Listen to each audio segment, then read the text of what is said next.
Okay, so I have some more just branded slides for you here. So yeah, my name is Adrian Stevenson. I'm a technical coordinator working for just sort of working out of the Manchester office. And I just wanted to sort of show you briefly a bit about this project I'm working on, which is looking at the possibility of providing a research data discovery service for UK research data. So I thought I'd just throw you straight in there. You can have a look at the alpha service as it is right now if you want to. It's a pretty simple idea really, that as it says up there, it's a data discovery service. It's got a search box and you can search for stuff.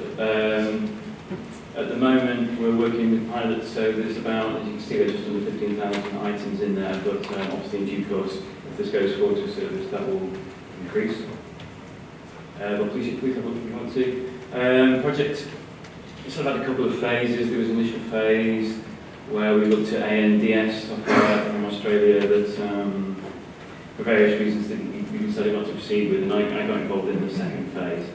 And as it says there, it's very much about sort of discovery of research data and meeting sort of just the customer, or just as looking more considering it as being a membership model, so just customers or members, whichever term seems appropriate.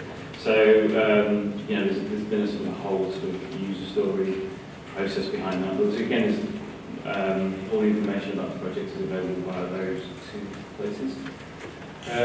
So, as it is even now, working with quite a number of higher education institutes and data centres, and we've got, you can see the numbers on the slide here. We've got, already quite a number of data sets from most of the institutions. Just currently, I don't think there's anything there from Oxford, but it's all ongoing work. This. So the way GIST tends to do things now is this co-design process, as it's called, which is not necessarily, I don't think, dramatically different from the way things were done in the past, but it's a bit more formalised, and it's about co-designing with the customers and members.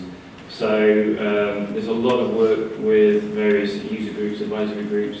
We have a sort of general user group, a group that looks right more at the sort of technical and metadata specific areas, and then there's a group that specifically researches, which has been actually quite challenging to get people involved in that. So, we've been having quite a lot of online meetings and some face-to-face meetings to sort of really work out the user stories and requirements, and sort of see the screenshot from there in progress.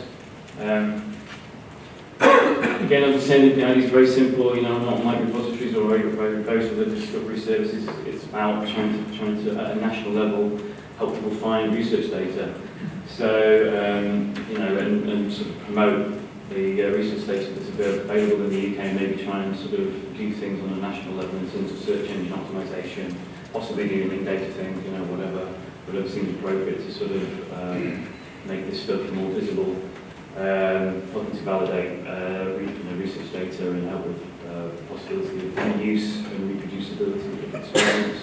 Of course, there's also the funder mandate is a very significant driver here, so this is part of just efforts to sort of help the community in that respect, and the discovery service is part of the shared services work that you might have seen the posters for, and John Hayes actually was speaking about it, but there's quite a large set of activities around this area, which is one.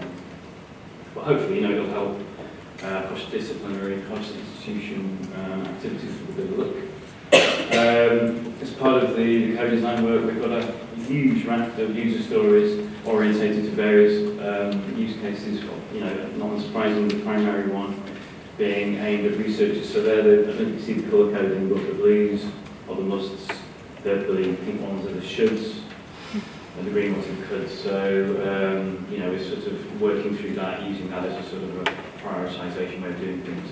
But the researchers aren't, the only stakeholders here. There's the sort of machine use case, obviously, with the data service managers and all of these requirements need to be met.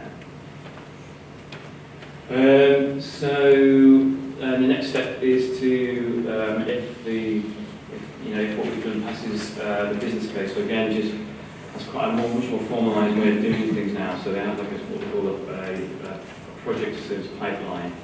So we do some work as part of the futures activities, and then a business case will be developed. So we're just sort of starting to get that together, and if it sort of passes, so to speak, it'll move forward through to some kind of test service, probably sometime around about October, if we sort of keep to the timescales.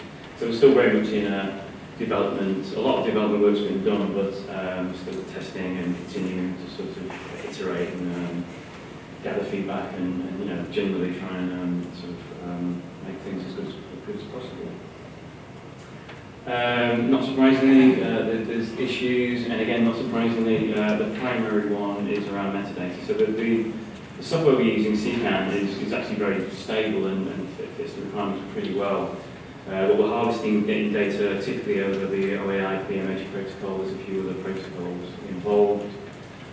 So, you know, in many cases we're sort of at the mercy of what comes through those routes. And there's quite a range of quality. So I've just, I don't know, genuinely don't remember which institution this is, but, you know, for example, if you search for music, these are all actually different data sets, but there's no indication from the metadata coming through that they are different. So that's, you know, and if you look at the service, you'll probably pretty quickly start to see that, you know, these are the sorts of things we're going to have to deal with in some way. And the sheer just variation, you know, even if the metadata is good, the sheer sort of variety of stuff in there and the different levels of granularity in the different subject domains vary enormously. So the sort of task of sort of presenting search results that are meaningful to people across the, you know, this wide range of subjects is very challenging, actually, as I'm sure you can imagine and may have come across in your own work.